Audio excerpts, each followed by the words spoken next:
Bienvenidos a Terrorcito, el programa donde te contaré, relataré los cuentos, mitos, historias y leyendas más aterradoras. Donde las leyendas brasileñas más espeluznantes cobran vida en la oscuridad. Desde la misteriosa Corpo Seco hasta el terrorífico Fofao, exploraremos juntos los rincones más oscuros de la mitología brasileña. Nuevos episodios cada semana. No te pierdas ninguno. Suscríbete, activa la campana y únete a la aventura del terror. Prepárate para temblar de miedo. María degollada. María Francelina Trenes, de 21 años de edad, era una hermosa señorita de nacionalidad alemana. Se había hecho novia de Bruno Soares, bicudo, un muchacho al servicio de la Brigada Militar de Río Grande do Sul, que contaba con 29 años. Bruno sentía un amor enfermizo por ella. El 12 de noviembre de 1899, 4 soldados del primer regimiento de caballería decidieron hacer un picnic en las cercanías de Chácara das Bananeiras, a donde acudieron con sus novias. Sin embargo, nadie se imaginó que aquella fiesta iba a terminar en una tragedia. De un momento a otro, Bruno comenzó a actuar de manera extraña. Sus amigos notaron que había comenzado a decir cosas sin sentido. Su mirada cambió y se volvió hacia María. Pronto comenzaron una pequeña discusión delante de todos. Avergonzada por la situación, María lo alejó de sus amigos para tratar de reconciliarse. Pero el tiempo pasó y los chicos, preocupados por el retraso de la pareja, decidieron buscarlos. La escena con la que se encontraron no habrían podido imaginársela ni en sus peores pesadillas. Cerca de una higuera grande yacía el cuerpo de María Francelina. Tenía la garganta cortada y sangrienta, su cuerpo todavía estaba luchando por mantenerse con vida. A su lado estaba Bruno, sosteniendo un cuchillo con la misma mirada perturbada de antes. Sus amigos, que también eran soldados, intentaron desarmarlo sin éxito. Temiendo por sus vidas, terminaron pidiendo refuerzos. Al ver que el arresto era inevitable, Bruno trató de suicidarse, pero fue detenido y llevado a la cárcel del cuartel. Allí, Bruno afirmó que no recordaba nada. Sus esfuerzos para librarse de la sentencia fueron en vano. Fue condenado a 30 años de prisión, donde murió 7 años después. Las razones de su muerte también son misteriosas. Algunos afirman que fue asesinado por otro recluso. Otros informan que su muerte se debió a que estaba enfermo de los riñones. Poco después de la muerte de Bruno, un fuerte vendaval barrió la región y la higuera donde se encontró el cuerpo de María fue arrancada con raíces y todo. Los residentes locales construyeron una pequeña capilla en el sitio, en honor a la joven, que pasó a ser conocida como María degollada. Con el tiempo, algunas personas empezaron a acudir para pedirle milagros a María y fueron recompensadas. La leyenda dice que un día un oficial de policía visitó la capilla para hacerle una petición a María degollada. Quería conquistar a un viejo amor. Al salir del sitio y bajar la colina, fue asesinado brutalmente por un recluso, que había escapado del hospital psiquiátrico. Fue entonces cuando las reglas de María se hicieron claras. Ella cumplía con todas las peticiones de sus devotos, excepto los oficiales de policía y los militares.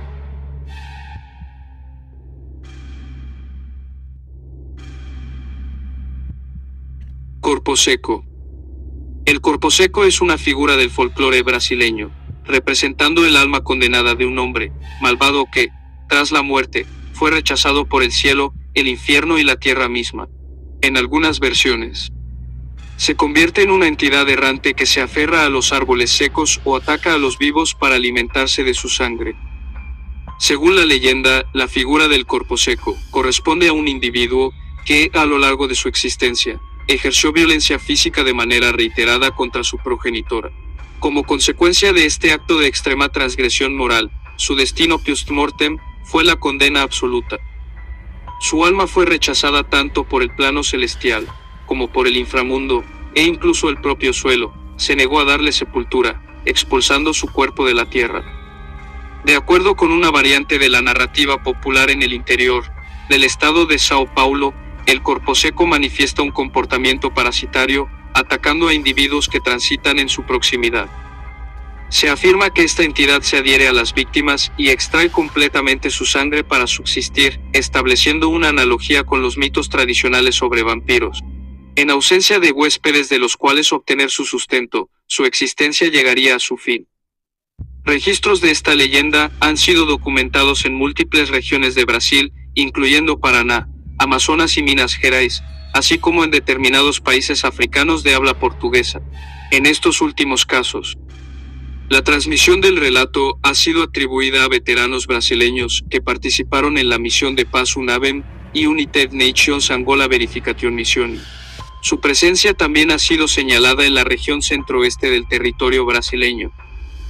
La persistencia del mito se refleja en expresiones idiomáticas de uso común, destacándose el proverbio, aquel que bate na mãe fica com a mão seca, el que golpea a la madre, se queda con la mano seca, que advierte sobre la retribución sobrenatural a quienes incurren en violencia filial.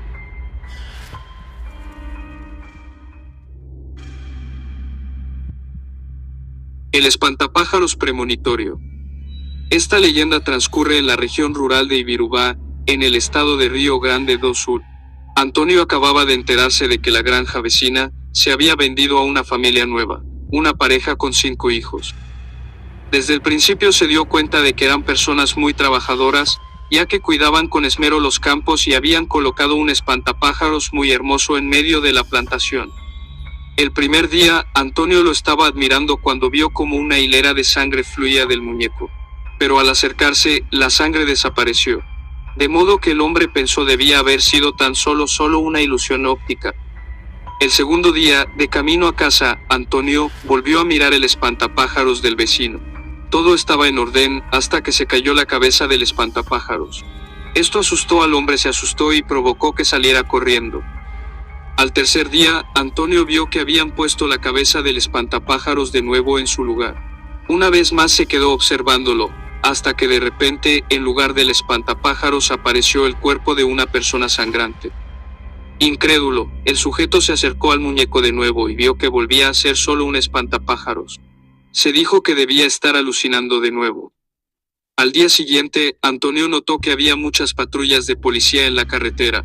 Más adelante, por el camino, vio el cuerpo de un hombre sangrante en lugar del espantapájaros. Casi no creyendo lo que veía, se acercó y reconoció el rostro de su vecino. Los oficiales de policía le revelaron que el pobre había sido apuñalado hasta la muerte, y los maleantes habían colocado su cuerpo en el sitio del espantapájaros.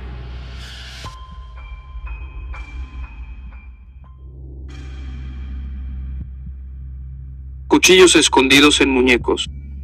Fofão fue el personaje de un show infantil en la década de los 80, muy popular en Brasil. Este chico de overol y cabello rojo, muy parecido a Chucky, curiosamente, se comercializaba entre los niños en forma de muñeco. El escándalo se desató cuando se supo que alguien había destripado el juguete para ver cómo era por dentro, encontrándose con un escalofriante detalle, adherido a la cabeza de Fofão, había un enorme cuchillo negro y puntiagudo.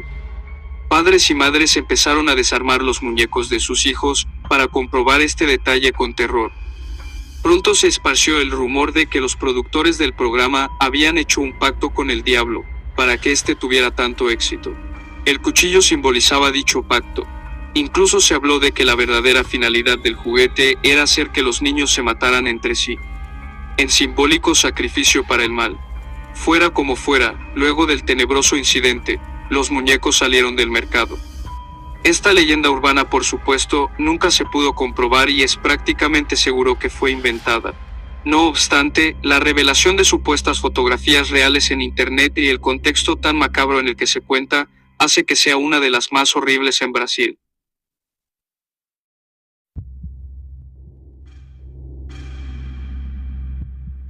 La rubia del baño. María Augusta de Oliveira, nacida en Guaratinguetá, São Paulo, en el siglo XIX, era una adolescente muy bella e inquieta. En ese momento, era muy común que las señoritas de su edad pensaran en casarse y formar una familia, sobre todo si venían de familias acomodadas, como ella. Pero la joven no estaba conforme con eso. Cuando sus padres arreglaron su matrimonio, María Augusta huyó a Europa, donde vivió feliz hasta los 26 años, cuando falleció. Su muerte sigue siendo un misterio ya que hasta hoy, su certificado de defunción continúa desaparecido. El cuerpo regresó a Brasil, pero la madre de la niña se negó a enterrarlo, dejándolo en el hogar familiar. La muchacha solo fue enterrada luego de que su madre sufriera constantes pesadillas, en las que la veía levantarse e ir hasta ella. Años más tarde, en 1902, la mansión familiar se convirtió en la escuela estatal Rodríguez Alves y surgió la leyenda de que el alma de la joven aún rondaba el lugar, cuya oscura reputación había incrementado a causa de un incendio sufrido en el pasado. ¿Pero dónde entra el baño? Ahí es donde está el misterio. Nada conecta al fantasma de María Augusta con el baño. Probablemente este detalle fue creado para evitar que los estudiantes de la escuela pidan permiso en medio de las clases para ir. Eso sí, todavía hay chicas que aseguran haber visto a una chica pálida, rubia y vestida con ropas de otra época, que se aparece en los cubículos y se queda mirándolas de manera escalofriante a través del espejo.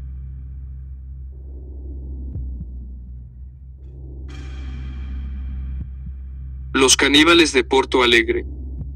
Esta es una leyenda que se tiene por verdadera y ocurrió en la ciudad Porto Alegre, dentro del estado Río Grande do Sul, en el año 1864. En ese entonces llegó al lugar un hombre llamado José Ramos, quien trabajaba como inspector de policía. Allí compró una casa en lo que actualmente es la calle Fernando Machado, que anteriormente funcionaba como carnicería. A José le gustaba darse una buena vida. Siempre andaba bien vestido, disfrutaba de la música y todas las noches acudía al bar local para beber y buscar mujeres. Fue así como conoció a Catalina Palsen, una mujer húngara de gran belleza, que lo cautivó desde el primer momento. Sin embargo, era una persona tan retorcida como lo sería él. Catalina era una persona despiadada. No se sabe por qué o cuándo comenzó todo. El caso es que Catalina tenía la costumbre de elegir a las víctimas a las que José tenía que invitar a la casa. Una vez ahí, él se encargaba de asesinarlas y entre ambos destacaban los cuerpos, usando la carne para fabricar salchichas.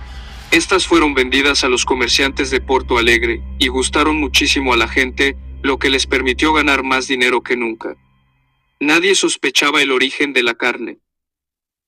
Eventualmente, los asesinatos fueron descubiertos y José encarcelado, mientras que Catalina huye para no ser vista de nuevo. A pesar de que él admitió su culpabilidad en los homicidios, jamás quiso decir si lo de las salchichas era cierto o ese fue tan solo un detalle que se inventaron los chismosos.